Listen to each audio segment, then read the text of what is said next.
Good afternoon, everyone. I hope people are not sleepy after having lunch. No, I guess energy seems to be very low. Okay. वैसे भी last session जो होता है उसके अपने advantage और disadvantage दोनों होते हैं. You can extend your session, but at the same time, it becomes hard to get the attention of the audience. Anyways, so hello everyone. This is Janmejay Rai. I guess Dr. Madhurima has already introduced me. So it's been 10 years in this industry, and my topic is IoT in Education 4.0. I guess people have already talked about much, could not attend the previous sessions. But here I am, a long list of certifications I have which I've done in the due course of my professional career. And I'm an agile coach, I'm certified Scrum Master, certified Scrum Professional, SAFe 4.0, which is scaling Scrum, and TKP, KMP 1 and 2, SDS with Nexus, PSK1, DevOps Architect. So I've basically transformed myself from a hardcore backend developer to DevOps, and then finally to the process side of the software development, where I help teams transform from the traditional waterfall model to agile, which happens to be the buzzword these days. So before we start, let's see what exactly is Education 4.0, which we are discussing since morning today. So it's been 250 years now, more than 250 years, when we first experienced 4 different revolutions in the industry. And we'll be seeing pretty soon what those revolutions were from 1.0 to 4.0, and what all things have changed in the due course. And in fact, if I talk today's world, we are into an age where we hold these smartphones with us, which can in fact do everything which you want in your daily life. In fact, till my previous organization, I used to do all my production deployments right from my mobile phone itself. So laptop was just a thing which I used to carry, and my 70% of work was done on my mobile phone. And that's the part of the revolution which is going on in the market today. So you have apps using which you can connect to your production servers and do your deployments right from your mobile phone. It's, to some extent, people do say that it's a security threat, but then you have different apps which can actually help you to achieve that security part as well. Now, let's see the 4 different industrial revolutions which are there. So it all started in 1780, which was the first industrial revolution. So the steam engine came into picture. And after that, we have the next came in 1900, which was the production line, where there were productions which going on. And in fact, after the first revolution which came, the steam engine, there were many jobs which went at stake, because we had this automated steam engines to take care of it, and most of the things were being the manual labor was required less. And with the second revolution, 1900, where the production line came into picture, the manual, the skilled labor, which we call in today's world, the skilled labor, which was in their own area. So the expertise in their own area was high in demand, and the gap which was created in the first revolution was actually overcome in the second one, which happened in 1900. The third one, it happened in 1970, where the computers got introduced, and the big computers, not the one which we see in today's world. The first one was actually a size of an auditorium, and in those when computer came, so it actually connected the whole, you can say, all the industries all together.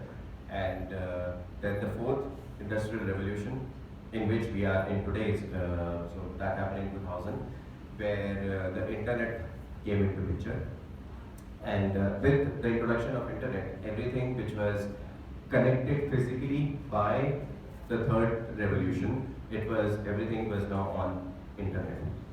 Now, the revolution is such that you can actually listen to any song. If I compare it to what we are in today, you can listen to any song on any mobile device, no matter whether it is there on your device or not. That's what the revolution which is going on in the market today. And that's because everything is there in the internet, everything is there in the cloud. No matter you keep on changing your phone every now and then, you have everything saved on the cloud and it gets downloaded on your new mobile device. So even changing a mobile phone is very easy now.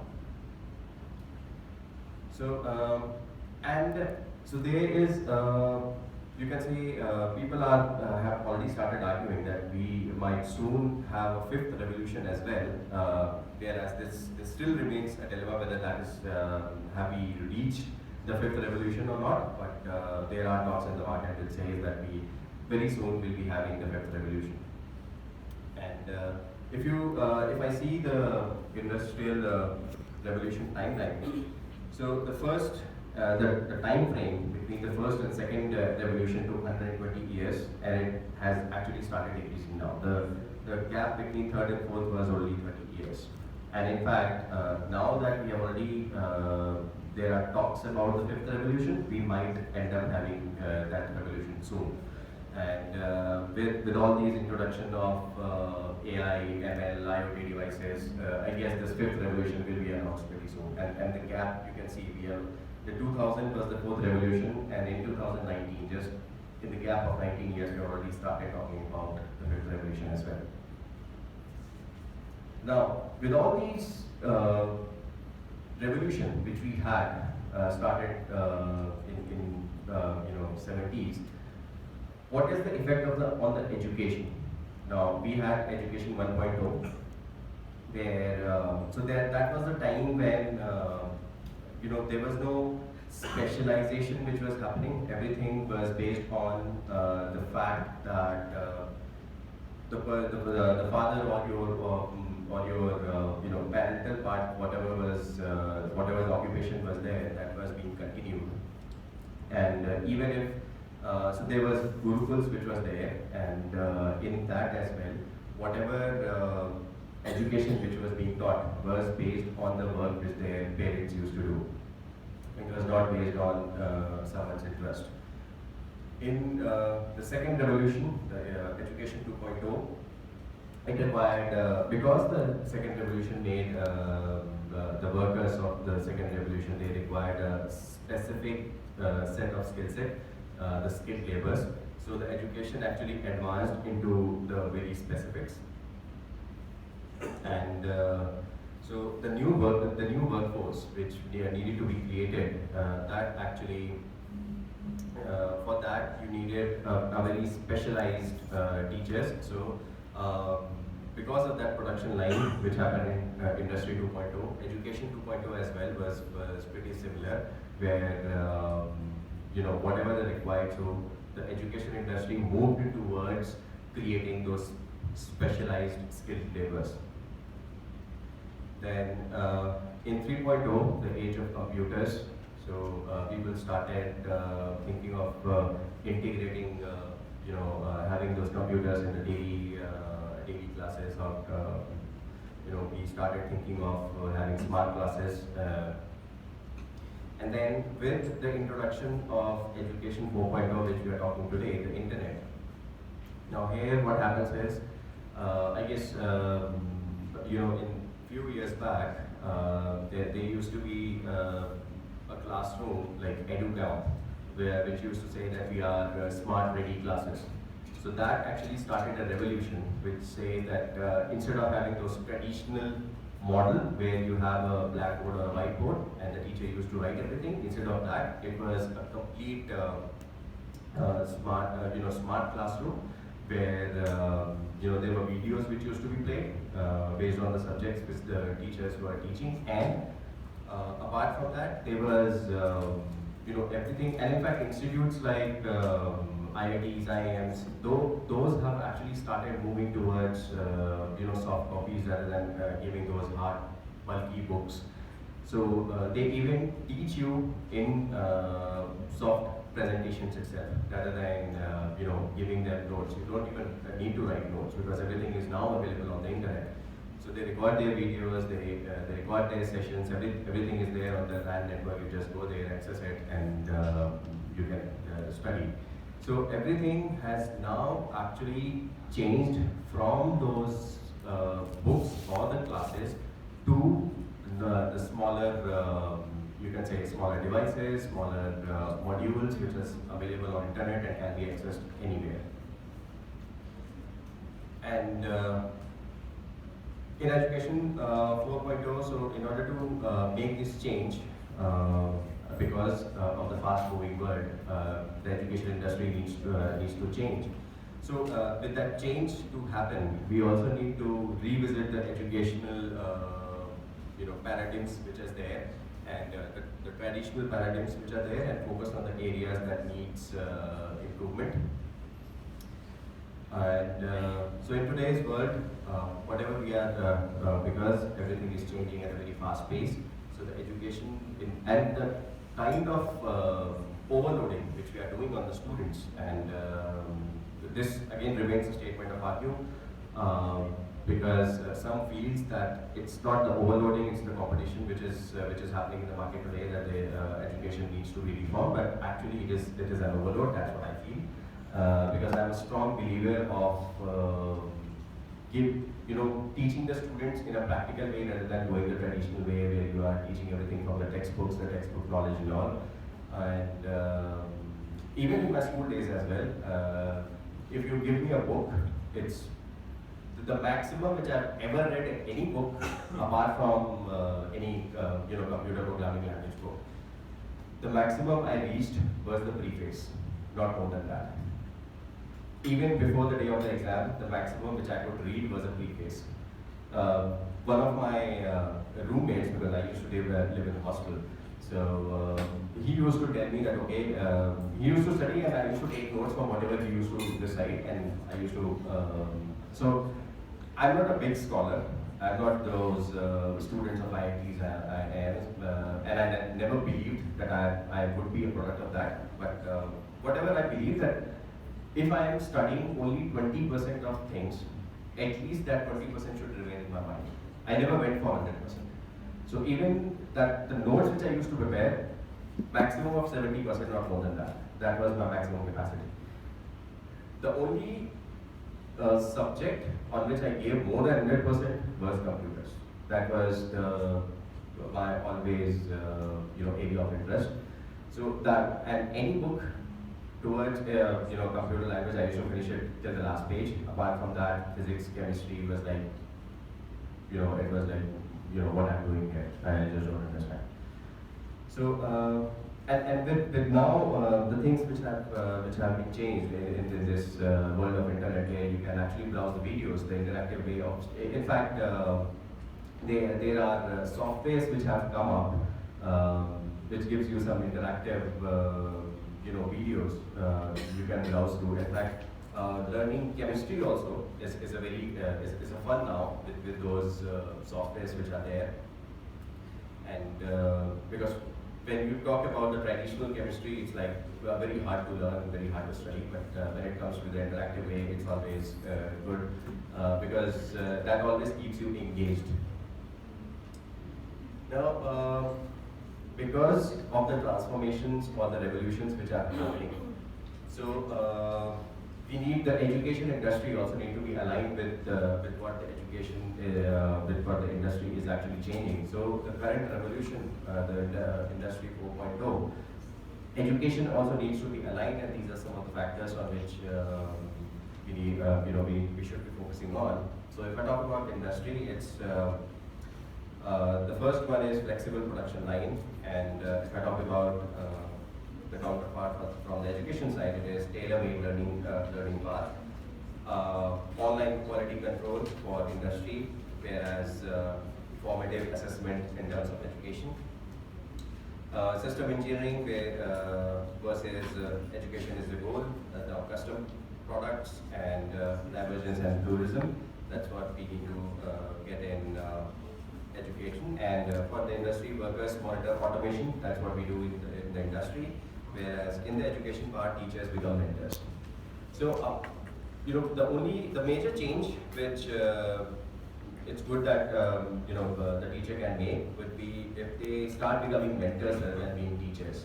Because as a mentor, you can actually help them, nurture them their talent rather than just simply teaching them the subject and then asking them that just go for the exam, study for it and pass. Because examination, in any case, they will be passing.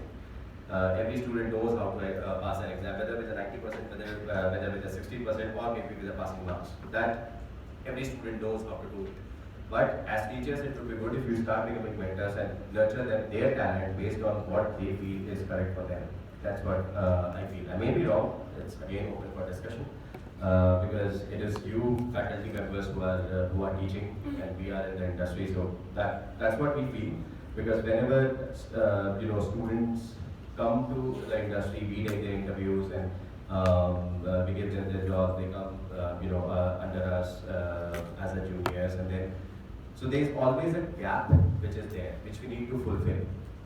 So why not start, bridging that gap right from the word go itself, right from the day these students enter into the education industry? Why not we nurture them to be become industry ready rather than being only giving them the relevant knowledge to just pass the exam. In any case, the only basic criteria is 60%. So a person who has a 60% and a person who has 99%, both of them would be sitting at the same place giving the same interview, and it all depends upon the interview process how it goes. So it is always good that you nurture the talent based on what they feel and make them industry ready. Now, moving to what IoT is, and then how IoT is actually helping in Industry 4.0. Now, if you Google what is IoT, this is what will come up.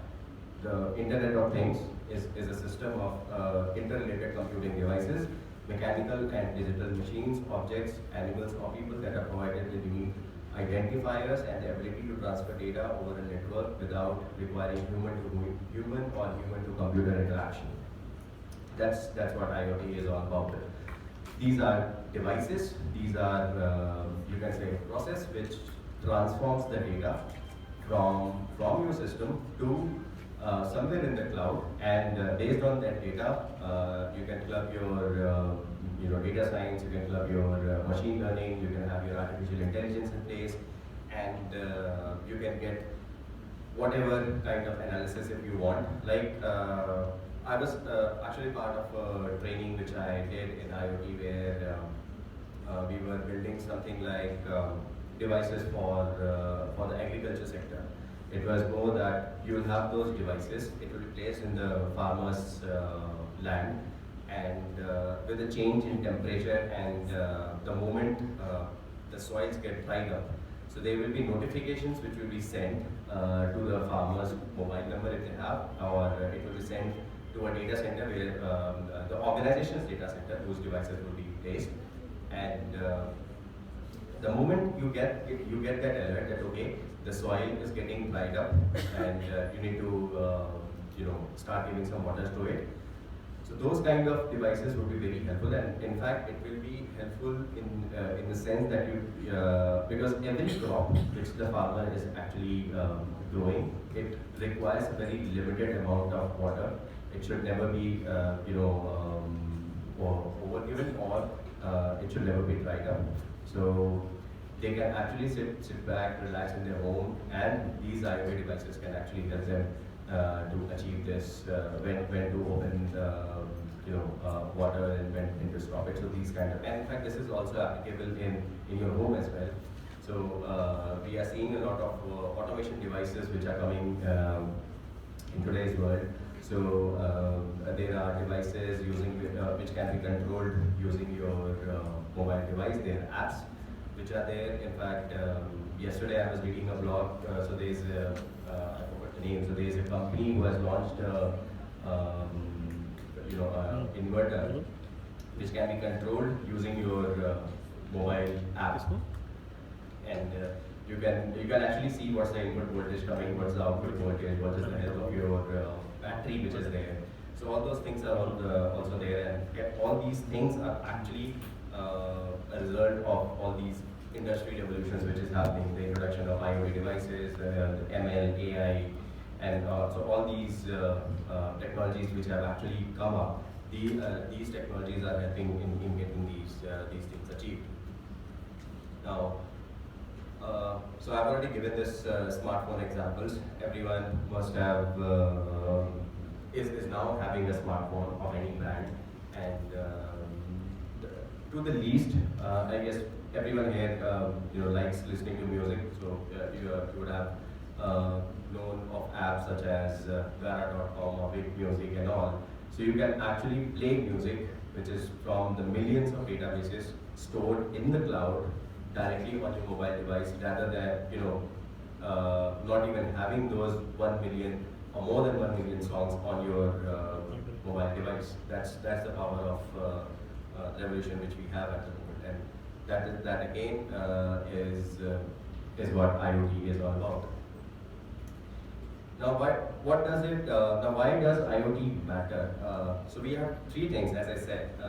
Now, IoT is very useful in terms of three cases. One is things that it can collect information and send it. Second is things that receive information, because if someone is sending the information, there should be a device which is actually receiving that information as well, and then act upon it accordingly. The third would be the things that do both. Now, let's see what these three are. So the first one, collecting and sending information. So these are sensors which actually collect information and they send.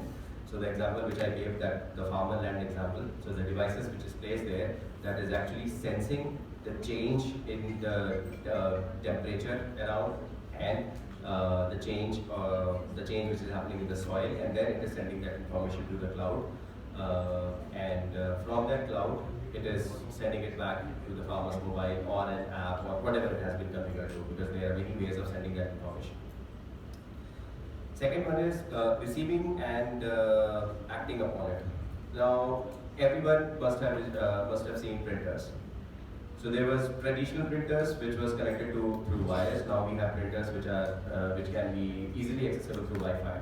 So you send a signal that okay, I need to print this document, and the printer will simply print it. That's again an example of IoT itself. And the third, which are doing both. So again, I take you back to that example, the farming example. So that the device which is placed there is actually doing both. So it is taking the information as well. It is collecting the information, sending, and acting upon it. So now why act? Since it is sending back the signal to the relevant, or sending back a flag to the cloud that a change has happened, and now you need to act upon it, depending upon how that notification has been made. Now, specifics to education industry, how can IoT be helpful? So, according to Gartner report, in previous years there were 6.4 billion connected devices, which is actually 30% more than the last Gartner report, which was published in 2015. So, and there is a prediction that by 2020, this would actually reach up to 20.8 million devices. Maybe more than that, but this is what the prediction based on some calculations which has happened. And many prominent researchers, they have actually suggested these methodologies or these techniques which can be used in classroom. So you can use microcontroller development boards. You can use electronic whiteboards, you can use mobile phones, you can use automated electric lighting. Automated electric lighting means the moment somebody enters into a classroom, the lights will actually switch on, and the moment the last person leaves the classroom, the lights will actually switch off. So that again will serve many purposes. It will save the electricity as well. Then you can have RFID enabled student ID cards. You can have your wireless door locks. In fact, most of the things are already people have already started using it, and you guys can continue using it, using those as well. Then you have ebooks, you have ARs, you have VR, you have biometric attendance tracking, and there are many more. The list is actually, you can go ahead and say, keep on saying it, and it's already there in the industry at the moment. So, and if I talk about the classroom, so the British school actually came up with a BBC microbit, which is a single board computer with Bluetooth and USB connectivity, and they are actually using it in their daily daily study. So instead of having those books and the normal copy and pen, they use this microbit controller. And it also has a LED display to display what all stuff you are doing on that single board computer, and it has two programmable buttons. So there is a whole guide which is there using which they study on a daily basis. And the future, if I may say, the traditional classroom can, it has to be redesigned based on the digital technologies which is there in the world today, and the books which, so if I remember my college days way back 10 years back, I used to carry a bunch of, after every semester, there were like 15 to 20 books which we used to get issued on, and we used to carry it home, keep it there, and then end of semester, bring it back, submit it, take the another set back for that semester. So all those things have now been replaced by simple pen drives, or even it is there on the local internet of the organization as well, of the institutes as well, and you can actually go ahead and based on the access, the moment your semester changes, the new semester gets added to your portfolio, and you can go ahead and download those resources. So that's all. That also is there. Then and the other thing which it saves is the digital resources. That they actually saves a lot of time. Now, if I again remember, I take you back to my college days where those books, and it used to, if you go to the first day when that library was open, it was like a 1 hour of line which used to be there. We used to stand in the queue, get those things done, and get those books issued, and then come back. But now you don't have to worry about it, because everything, there's a team, you can say there's an IT team who's sitting, who will give you that required access, and you can just go ahead and access it, and you're done. You don't even need to go to some enter into line and get those things issued. And in fact, with these computers and internet, things have really changed, and now so there is one more word which is actually associated whenever you talk about internet is open source. And the kind of contributions which the industry is making towards open source is you get a lot of online resources in the market today as part of open source license. You don't need to pay about it. Those are freely available, and you can go ahead and access those. So that also helps in the education industry in these world today. And so this is something which you can say it's a learning life cycle in an IoT-enabled classroom. And so in middle you have this teacher, and then you have this whole cycle which starts from here, and so it's a complete cyclic process. It will not be a singular process. It's a complete cyclic process where you will have your sensors, you will have your AI implemented, which will be analyzing the data, and based on that, all the communication, through the networks, everything will be carried upon. And if the need be,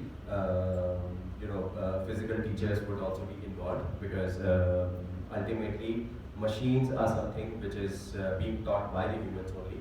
So they have their own constraint. Obviously, we have libraries today AI libraries, artificial intelligence libraries, which are very intelligent enough. But then, if you have some specific queries for that, you need to still go back to. If I talk about the customer care itself, in fact, today you don't even need to talk to someone on phone directly. There are chatbots who can answer your queries. But if you have something specific, then you are redirected to a physical person who can answer your query. Similarly, here as well, the basic queries to some extent will be sorted out with the machine itself. The teachers obviously teaching the machine, and for any specifics, they can get back to directly to the teacher. So that communication will be routed to a physical teacher, and then he or she can interact directly with that student. So this is how it would be helpful in terms of how IoT would be helpful. Now, the final conclusion. We have various ways of teaching today. It can be so we have a virtual classroom there. We have online instructor-led classroom. In fact, I have given many trainings online itself. And then there are virtual recorded sessions as well, where you actually record those videos. So virtual recorded sessions are basically for those who can just view those videos, and then there is a chatbot kind of feature using which you can ask your queries. And if that chatbot is unable to answer those specific queries, then that will be routed to the tutor. Otherwise, everything will be recorded. Second part, we have online instructor-led training programs which are there. In fact, institutions, I guess NPTEL has come up with many programs in collaboration with various IITs and IIMs. So I actually attended few of them, could not complete it yet. So those are part of things. Then you have online video consultations as well from institutions where you get connected to various teachers across the globe based on your specialization. And so those are done on hourly basis, those are done on subject basis, curricular basis, maybe 1 week or 2 weeks of programming, something like that. And to fulfill the requirements for the future-proof education, they need to integrate the IoT platform. So integration of these kind of platforms or these kind of devices, again, it's not an easy thing because it involves a lot of monetary part as well, because these devices are not very, they are very costly, they are not that cheaply available in the market. So before going towards integrating all these things, first we need to bring our own case study that why and how do we need to transform ourselves. Because these things are not so easy that you change for the day, you run for a month, and then you go back, okay, this is not helping, let's go back to a traditional old ways. So to get, not to land up in those situations, it is always helpful that we first create a case study that, okay, why do we want to transform ourselves, what will be the benefit in terms of students, in terms of teachers, and then only you go by integrating these devices in the education industry for the faculties and all. So with this, I come to the end of the session. Is there any questions? Anyone? Whether this Internet of Things can be Wi-Fi, can be applied to coal mines which is under Sorry? There is a coal mine. And the coal mine, there is methane and all that gases, then they have